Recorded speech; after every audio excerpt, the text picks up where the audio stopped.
Welcome to Conversations. I'm Muqtedar Khan, your host.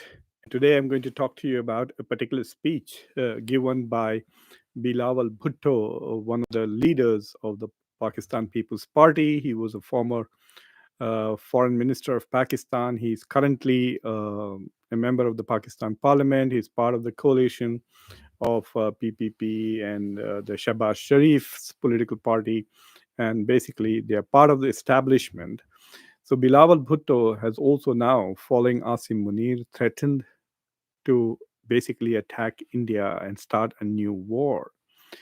Uh, it was quite surprising. First of all, when Asim Munir made that particular speech in Tampa, he was talking to Pakistani American diaspora, and in that speech he threatened to war with India because he said that if India were to stop the waters from flowing into Pakistan, then it would mean war. And so he said that we will shoot 10 missiles at the dams that India is constructing to prevent. Basically, I think it's the Chenab water into or Jhelum, one of the rivers. There are six rivers essentially that flow from India into Pakistan. And according to the previous Indus water treaty, they shared three and three. In one way, they had a majority of water from three rivers, and India had majority of the waters from other three rivers. And now India, as a reaction to operation to Pakistan's involvement in their Pahalgam incident, according to India, they have suspended the Indus Water Treaty, and now they have started taking steps towards ensuring that the water does not flow into Pakistan. It is a way by which they want to punish the entire country, the people of Pakistan, and Pakistan's agriculture and economy, etc. So Pakistan's Asim Munir, while talking about that in Tampa, said that if they build a dam which blocks water into going into Pakistan, that would be an act of war. And so what we will do is we will basically fire missiles. He said 10 missiles at a dam. He also threatened basically to attack India, and then he made that bizarre comment which has got a lot of attention in India.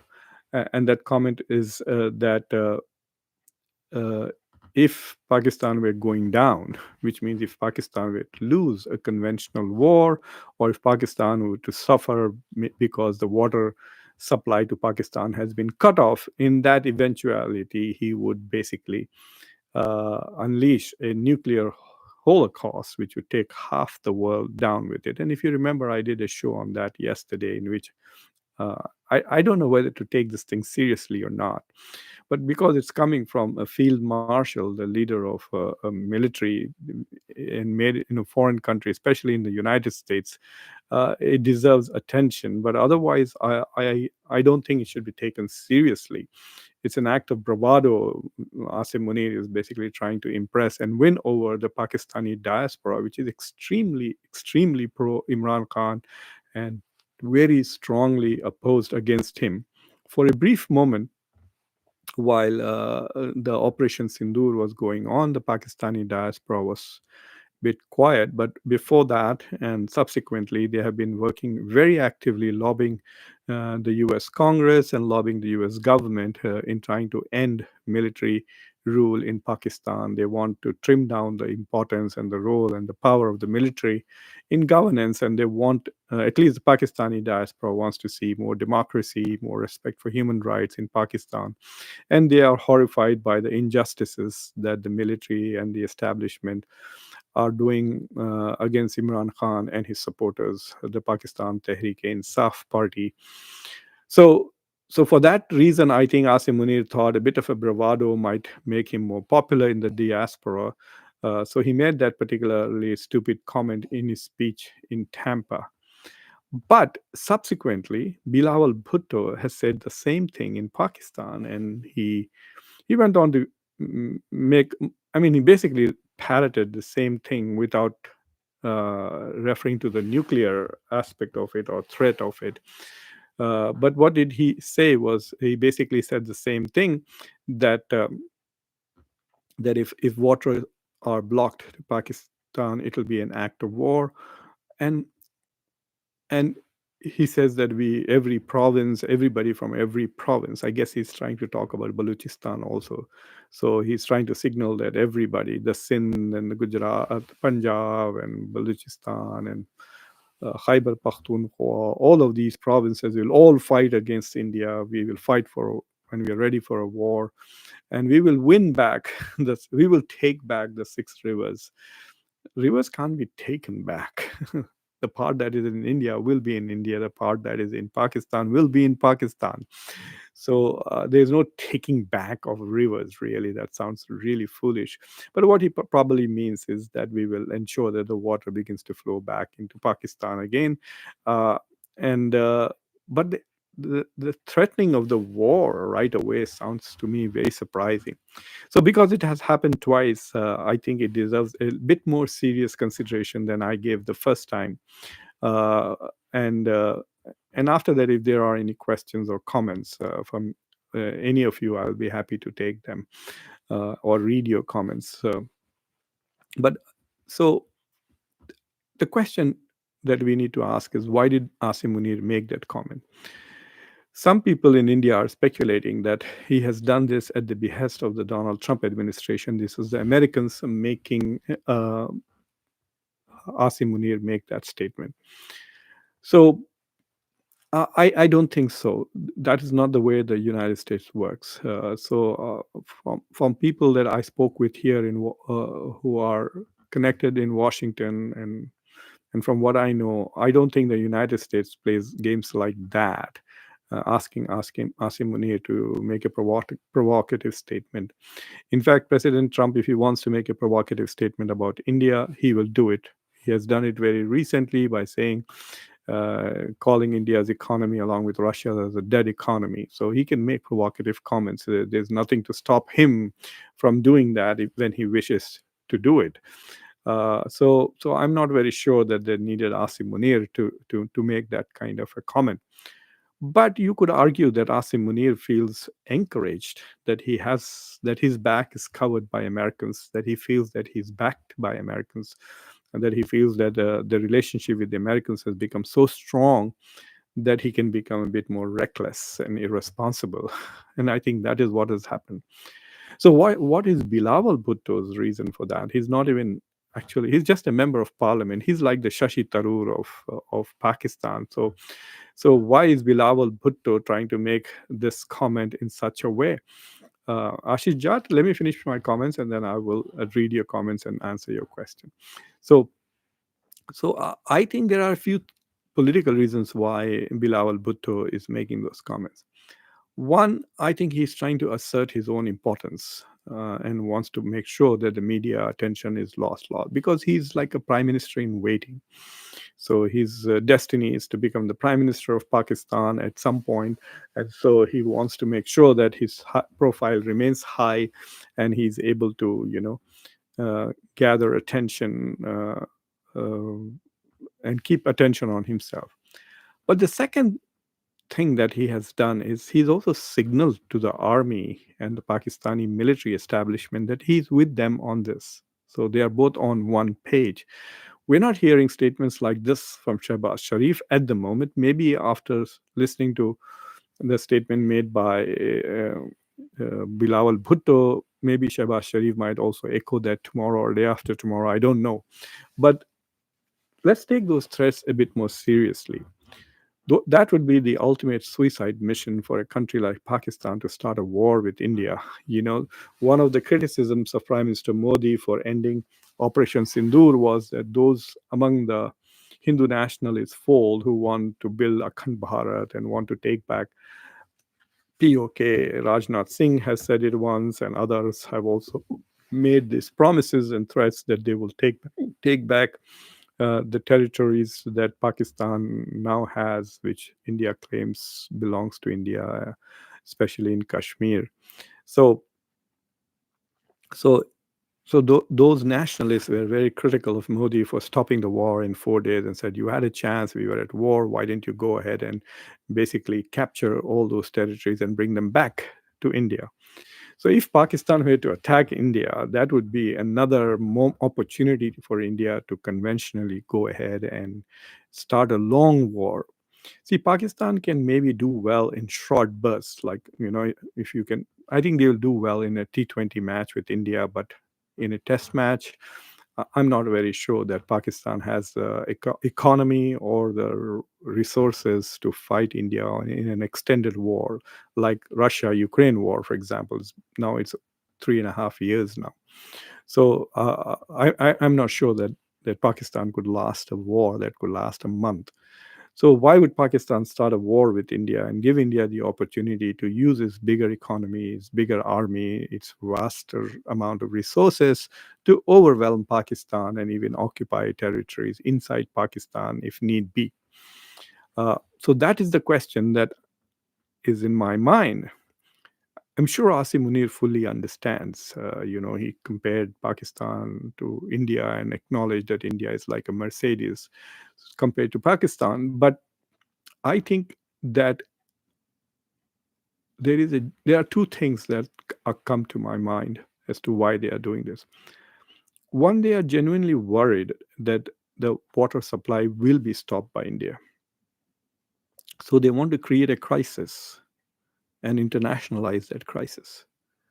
So if there seems to be a very strong likelihood, let us say that there is a 75% chance of Pakistan attacking India tomorrow because there is no water flowing into Pakistan. I saw some reports, some people saying that 90% of the water has already been stopped, and there are other reports that say that India does not have the infrastructure to stop that. India is building a canal to divert some of the flow of water internally.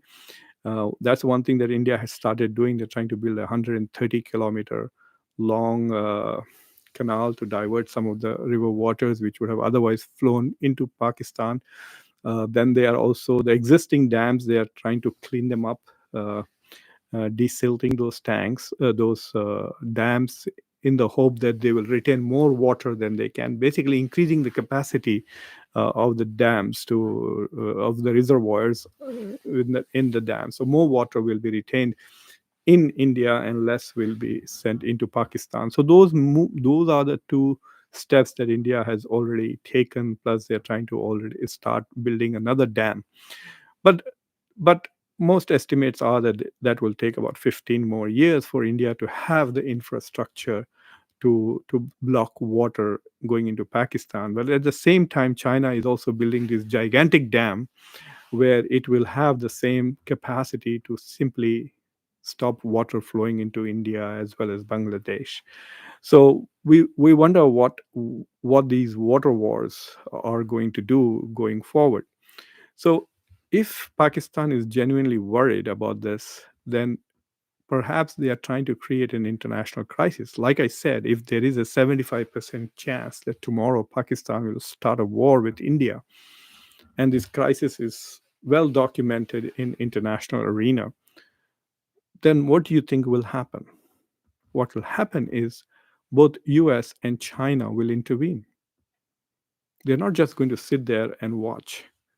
And you know what happened with Operation Sindoor. You can tell very clearly that China was with Pakistan all the way. So Pakistan got all the help that it could get with China. So in a potential war with India, starting over water, diplomatically and in international forums, etc., China is going to support Pakistan. We know that. But what will the United States do now that Pakistan has good relations with the US and India does not have good relations with the US? In fact, India is making all kinds of overtures to build an anti-US coalition with Russia and China and BRICS and SCO, etc. Then it is quite possible that Pakistan may have at least the diplomatic backing of both the US as well as China right now. So I think what they're going to do is create a crisis. I'm just speculating right now. I have no evidence because I'm just assuming, why are they saying these things? Why are they threatening a new war? And I think the whole idea is to create a crisis, and that crisis will then prompt international mediation that India does not like.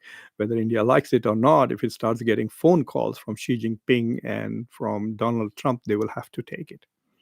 I would like to see the day when Modi tells, I don't want to talk to Xi Jinping. I don't want to talk to Donald Trump. That day is not here yet. And right now, Trump Modi is actually going to Beijing, running to Beijing rather, because of the way Donald Trump is treating India, imposing 50% tariffs, and also making negative comments about India's economy. So I think that is the worrisome thing. The other part could be just simply political, which is that Bilawal Bhutto is just trying to suck up to Asim Munir, thinking that maybe Asim Munir is going to be here for another 3 years. But who knows? He may also be planning to take over like Musharraf and become a president of Pakistan. And in that case, perhaps Bilawal Bhutto is hoping that he will get a position uh, as maybe foreign minister, or he may get a position even as prime minister under the new establishment. So I think those are the two reasons. One is a very strategic issue of which I don't have enough information as to how much water has already stopped. We will see if there is a steep drop in Pakistan's agricultural produce, like quarter by quarter. So at some point, I will go and take a look at what was the agricultural contribution to Pakistan's GDP in the last quarter, in the current quarter, in the next. Like we'll have to look at several quarters because it is quite possible that the crops, etc., may last for more than three months, and then they are cut and then they are sold to the market, etc. So the agricultural production may take more than 2 quarters. So we'll have to wait and see if there is an impact on Pakistan's uh, agriculture as a result of the water crisis. But we will know in other ways also if drinking water is in shortage and stuff like that. So that is what I am guessing or arguing, that one, it could be that there is indeed a water crisis and Pakistan wants to create an international crisis and bring in the superpowers to put pressure on India to allow Pakistan to get its share of the water, so basically to renew the Indus Water Treaty. So that is one thing that could be the goal for this war mongering by Asim Munir and Bilawal Bhutto. The other is maybe Bilawal Bhutto is trying to suck up to Asim Munir. And those are the only two reasons that I can think of at the moment, besides Bilawal Bhutto wanting to remain in the news, and he thinks that this is attracting a lot of attention, which it is. But let me also tell you that these speeches that Pakistani leaders are making, uh, they get attention only in India. Nobody in the rest of the world are paying attention to what Asim Munir says to a small group of Pakistanis in Tampa, or what Bilawal Bhutto in his Sindhi uniform, Sindhi cap, and all of that has to say to his followers. So anyway, that is all I wanted to share with you guys today, and so now I will be happy to read your comments and answer your questions if there are any. Ashish Jad, hello to you. Can you make a comparison between the remittances sent by Pakistani diaspora in West and the remittances sent by Pakistani diaspora in the Middle East? What I've seen, there is a difference in thinking of the two. Oh, that's a very good question.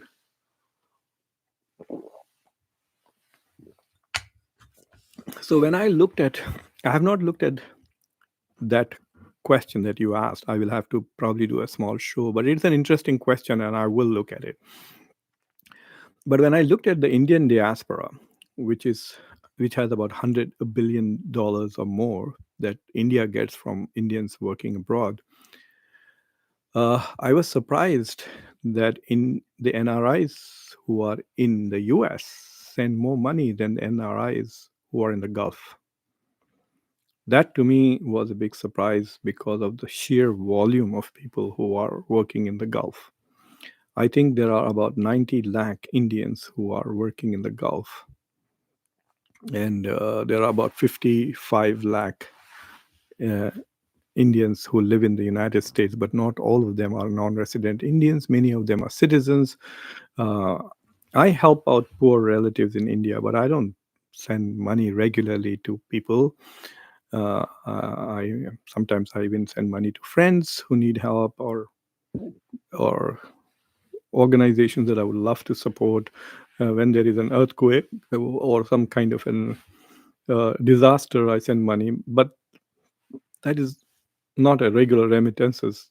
I do know many American who are not citizens, Indian Americans, who do send money regularly to their parents, etc. So the remittances from the United States are very high, and then the explanation for that was the income levels. But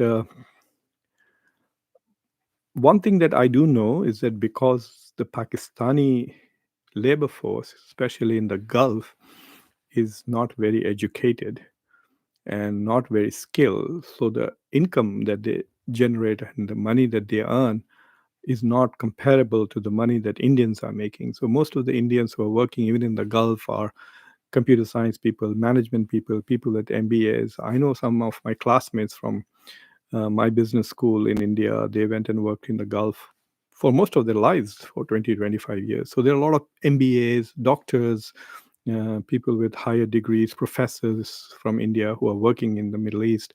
And so they're making a lot of money, saving a lot of money, sending it back home. So relatively speaking, the Pakistani labor forces, some of them are just laborers. And I actually saw a show, I don't remember when, a couple of years ago.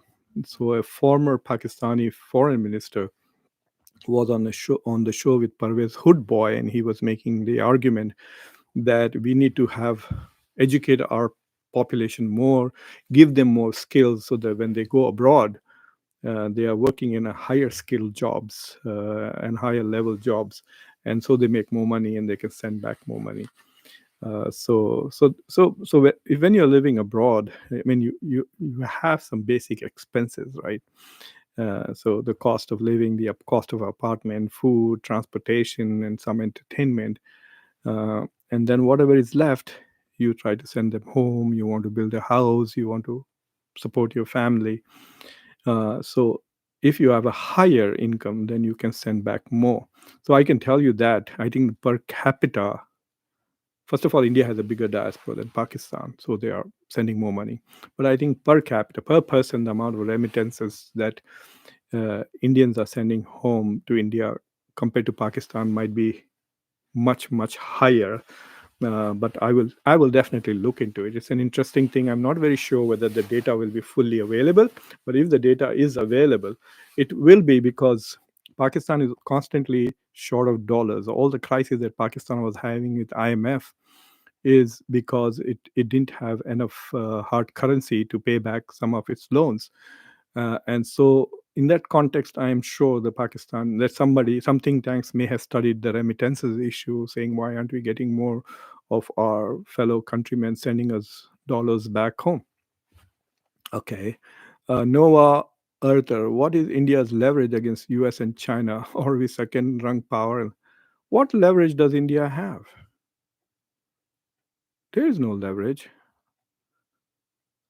India, the only leverage that India had under the Biden administration was whether India can be useful to US in balancing China. India has very clearly sent the signal that it is not interested in becoming an ally of the US against China. I mean, it's very clear. You should read some of the work by Ashley Tellis, who is with the Carnegie Endowment. He wrote a very interesting paper, I think a year and a half ago, saying America is making a wrong bet on India. And then he wrote another one just a few weeks ago, making the case that India is a delusional power. So yes, India thinks it's like people keep thinking as if India is going to like devastate America because of the tariff war. No, people also talk about India as a very big market. It is not a big market for the US. The US is a bigger market for India. We buy $85 billion of your goods, and we buy more than 40, $50 billion of your services. You are buying only $45 billion of our goods. So we are double of our consumption is double for you. So you're a smaller market to us. Plus, with all the tariffs that India has, with all the barriers to trade and imports, etc., and the headaches to doing business in India. So India can keep saying, oh, we are 300 million people, we're 1.4 billion people. But if I can't sell my goods in India, then how does it matter whether it is 140 million or 1,400 million? I just can't sell. I'm not allowed to sell my stuff. So big market or small market, it is does not have a leverage. India will have a leverage if it opens up. And let's say that America was exporting $250 billion worth of goods to India. Then India would have a leverage on the US and saying, we can stop this, or we can put tariffs on you. And so you will lose exports, and that will have an impact on your economy, and jobs will be lost in America. If you notice, I did a whole show on Prime Minister Modi's cabinet meeting that took place last Friday to study the impact of America's tariffs on Indian economy. And there are two clear impacts that all the economists are talking about. One, that India will suffer anywhere between 25 to $35 billion of losses, which means India is currently exporting $85 billion a year to the US. It will go down to 50 or maybe even below that. So if India loses 30, $40 billion of exports to the US, what will happen to the factories who are producing those pharmaceuticals? What will happen to the jewelers that are producing those jewels and sending to the US? And I'm sure they're making a lot of profit. And in dollars, they're going to lose their jobs. And the second part is that India's growth rate will be impacted by 0.3%. That is huge. There is no such prediction on the US about Americans losing jobs or Americans' growth rate being impacted by the loss of India. So I don't think India has any leverage over the US. And what leverage can India have over China? Can you want to stop buying Chinese stuff? Then you won't be able to make what you export. India will not be able to make iPhones. 50% of the iPhone material that India sells, only 20% is made in India, 50% is made in China. If you stop importing all the electronic ingredients that go into an iPhone, then you won't be able to make and export an iPhone. All the stuff that goes into solar cells, solar batteries, everything that is connected to that, and even the flat screen TVs and all of that, most of the stuff is made in China. That's why you have such a huge trade deficit with China. I did a very short show to show you as to how actually China is bigger than America when it comes to India's trade, because we tend to ignore Hong Kong. Between China plus India, it's $150 billion of trade with India, of which 113 plus 115 to $120 billion is India's deficit.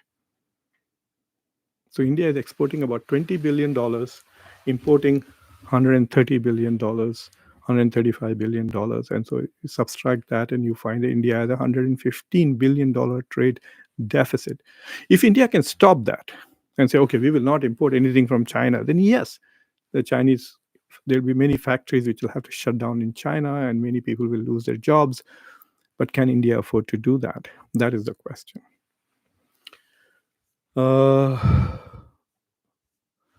Master ji hello to you too. Waqas Rana professor, सब हम India से कभी नहीं हार सकते, ये बात आपको भी पता है.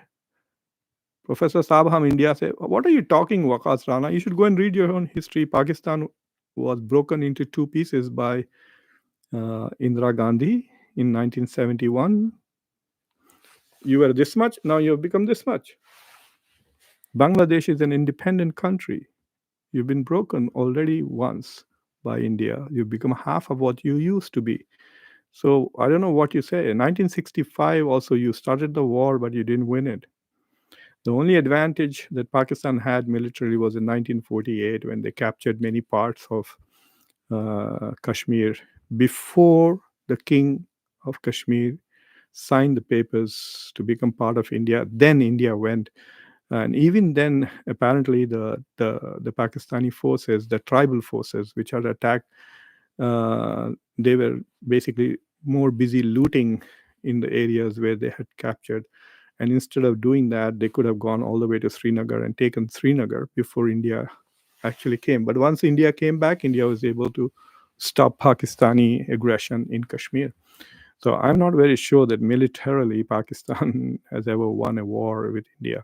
Even in Kargil, you had to run to America and then ask America to protect you. And Clinton had to come to the aid of Pakistan. So I think, Waqas, you should read your history a bit more closely. Bilawal and Shehbaz have become cheerleaders for Munir. Whatever he says, they follow like faithful lapdogs. TW. They have no choice. They have absolutely no choice. Their legitimacy depends on the support they get from the army, and that is a huge problem. Without the support from the army, they will not survive. They lost the election. I'm sure about it. And the election was, even though they banned PTI outperformed them. So yeah, I agree with you that the real power in Pakistan is Asim Munir. Where did India go wrong, even with a very pro defense government at the helm for the last 10 years? I don't know. India has overrated Narendra Modi's contribution. Uh, all the shit that India is in today is because of Modi. Modi has to mumkin hai. That is what is the possibility. They simply refuse to acknowledge that. He doesn't take press conferences. He doesn't take questions. He doesn't answer questions from the media. The media is like cheerleaders. Look at the voter chori stories that are going on.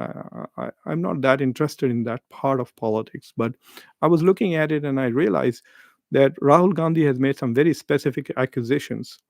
So if I say I to Abby, if I say that Abby stole my pen and it is in his pocket, uh, how can you prove me wrong? Very simple. You will say, check my pocket. I don't have your pen. Period. Are you going to call me anti national? Are you going to accuse me of all kinds of things? Then rather than show me your pocket, that is the easiest way, right? But if there is my pen actually in your pocket, then you will resort to all kinds of other narratives to avoid the search. And that is what the Election Commission of India is doing. Look at the nasty tricks it played. It gave printed copies which cannot be scanned so that they cannot do a good PDF search. If the Election Commission of India had nothing to hide, then you would have just given them the electronic copies and said, yeah, take a look. I don't have your pen in my pocket. So I think there's something shady going on in India, and the BJP government is partly responsible for it. Uh, and uh, and they have used America's Indian foreign policy to promote Modi. Look, why did he have to go to Trinidad? For what? To listen to Biharis do puja? And Indians are thrilled with that. So to me, it doesn't serve any national interest. And people have not noticed that since the trouble with India, with Trump has started, India's level has gone down. India is now hanging around with Ghana, with Trinidad, Maldives. Before that, India used to at least hang out with France and Germany, etc. So India has not achieved anything. Look, India started its whole trade negotiations with Donald Trump before anybody else. They were prepared even before February, and India has not got its deal. Why isn't anybody asking why has that happened? It's the failure of Indian foreign policy. What if they had settled the deal in March? Nothing. The Russia issue would not have come up at all. The deal would have been done, and we could have moved on. So, as long as Indians are happy to have a loser in office because he says nasty things about minorities and does nasty things to minorities, if that makes you happy, then fine, continue to vote for him, but he's going to undermine. Let me tell you, if India's GDP growth rate goes below 6% as a result of the tariffs, then what happens to the dream of Viksit Bharat, which means India will not become a high income economy even in 2047? Most of us will be dead by then. Okay? India may never come out of what is called as the middle income trap. Madhu, by the logic, if someone say you have my pen in your home, want to search, do I invite him to a home search or ask him to give complaint and start investigation? Yeah, I can do that because that will give me time to hide the pen somewhere else, Madhu. But if someone tells me that you stole my pen, it is in your pocket, that is the end of the conversation immediately. Here, take a look. It's not there. Finished. That's over. Right then, within a second. But said, no, go to the station, file a complaint, come back next week, and go to the court, get an order. It could take 2 months. Until then, I would have changed my shirt, I would have hidden the pen, I would have sold it, and be done with it. So that is the problem. This is exactly the attitude that Madhu Parachuri is showing. He's protecting ECI from being exposed. And that is why you're going to be stuck with a corrupt government that doesn't deserve to be in power because it is stealing elections. But if you were careful, if you're more loyal to India than Modi, then you would want to clarify and clear the election commission immediately, because this is going to put a question mark on India as a democracy.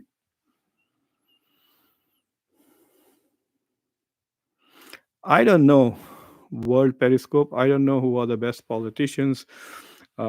In general, I don't like politicians, honestly. And in April, I was in India. I got to meet several politicians, and I must say that the political environment in India is, I mean, in the US also it's corrupt, but it's a bit more corrupt. Like I can talk policy with American senators, they know the stuff, they're at least read the stuff. But when I meet Indian politicians, it is, I don't know. I don't know who can be a good prime minister. I've not met people. They say that Natkani would be a good substitute to Modi. I've not ever met him. Rahul Gandhi, I have met him once, and as I told you, it was not a happy experience. We had a pretty strong argument right here in a think tank, and so I have not met anybody personally to know. Plus, there's a lot of corruption in India, and so to me, it's very difficult to assume that people who are corrupt can be good in anywhere. This whole Adani Ambani stuff, this story about two Gujaratis selling India to other two Gujaratis, I can see that the protection that Modi is giving to rich people through tariffs, which he's not reducing. Like, for example, okay, protect agriculture, it protects the poor people, protect dairy, it protects the poor people. But why is there tariffs on 50% on cars? Why are they blocking American cars from being sold in India? Because you're protecting the automobile industry. And similarly on many other manufactured products. So the Modi may talk about being right wing, but there's no open free market. He's neither pro democracy nor he's pro uh, free markets. If I was the prime minister of India at this moment, and Rahul Gandhi accused me of cheating in elections, I would order the Election Commission of India to put the entire roller on uh, on the digital platform. India is so proud of its digital capabilities. We are big in digital. Yeah. So why are you giving papers out? Do you know that I can get a voter list very easily? In fact, I was heavily involved in the 2016 uh, congressional elections here, and we could actually see from which district, who were the voters from each constituency. We could see their past voting record, whether they voted or not. We didn't know who they voted for, but we know whether you voted in this election or you didn't vote in this election, whether you're registered as a Democrat or registered as a Republican. Everything. The only thing that we hide is your social security number and your address for privacy purposes. But we know that in this particular neighborhood, in this particular zip code, you can get a voter list by zip code. There's no, you can go and check. That's what happened every time Donald Trump accused. He made 61 or 67 accusations that elections were stolen in 2020, and he went to court. And every time he went there, he lost, even in courts where he had appointed judges.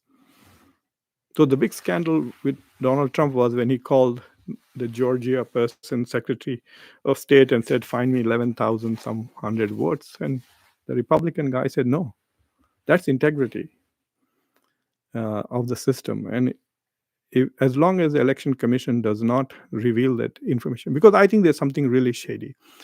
The Congress did go to that house that Rahul Gandhi said 80 people were registered. It is a small room where maybe 4 people can stay. And there were no 80 people in that house, but they voted. Where are they? So at least one particular evidence was physically tested, And the Election Commission of India was proven wrong on that. I find it amazing that the Indian population are rushing to protect the cheaters rather than investigating the cheating.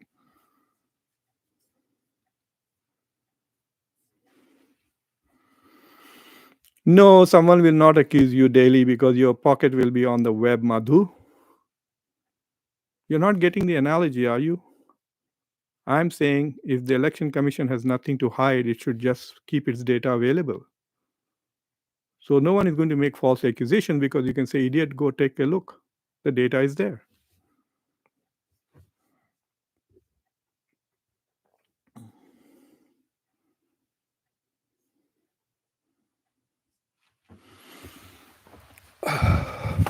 Anyway, so if there are any more questions, I'll be happy to answer. We got a little digressed on this particular issue, but yeah, it's an important issue and it is going to continue to put a question mark, and it will also perhaps reduce India's international perception as a proper democracy, especially if Modi, every time there are think tanks that are critical of Modi, they send ED to shut them down. There are so many think tanks in India which have been shut down, media have been shut down. They have kicked out Amnesty International and other human rights organizations. So as long as India keeps doing this, that's why its ranking on so many other things are so down. There are only two things Indians like to talk about: GDP. I find it so amusing. Do you know that Indians have 2.4 billion thumbs? There are 2.4 billion Indian thumbs. Fantastic. But who cares?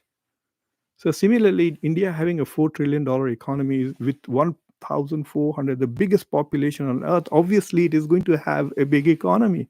The fact that it is not the biggest is a shock, not the fact that it is the fourth biggest or fifth biggest, which is not yet clear at the moment. At the end of the year, it will become the fourth biggest. And they talk only about GDP growth rate. By the way, Vietnam grew faster than India in the last quarter. 7.1. We don't talk about that. So to exclude countries like Vietnam, it's a big economy. But we don't talk about GDP per capita. It is so low. It is over 120 rank. We don't talk about Human Development Index, which is 150, on the same level as Bangladesh. We don't talk about Happiness Index. It is unhappy. We don't talk about Hunger Index. It is so bad. We don't talk about poverty. Did you watch my show in which I showed you how 90% of India's population still lives in poverty, not in abject poverty, but still making less than the 90% of Indians make less than 25,000 rupees per month. You decide whether that is poor or not. 25,000 rupees is, in my opinion, very poor. It's just around $300. So imagine 90% of India's per capita income is less than $3,000. It is the less for the whole country also. So it's only 10% Indians who are doing well, who are driving the GDP growth and etc. But you have an incumbency problem. Why aren't people unhappy with the government when people are not in good shape? And that is the argument that I think Rahul Gandhi is making, is because, no, they're not winning elections, they are cheating. But there's the other question also. If the elections are being rigged, then how can Congress win Telangana and Karnataka? And why did BJP not get an absolute majority in the 2024 election? They could have rigged it. So why didn't they rig it? Why did they have to take the risk of forming a coalition government? And nobody's asking that question. Anyway, thank you very much for watching Khanversations. Gurpreet, Lucky, good work, sir. Thank you very much. And I'll get back to you soon. I'm trying to do at least 2 live shows a week if possible. But the semester begins on 26th of August, so I probably will be a bit more busier then, but I'll still try to do at least 1 live show a week and continue to try and do at least 4 to 5 shows in the recorded ones. So take care. Thank you for watching Conversation. If you're not subscribed to the channel, please do so. Ismail thank you for joining, Ismail. Take care, everybody. Bye.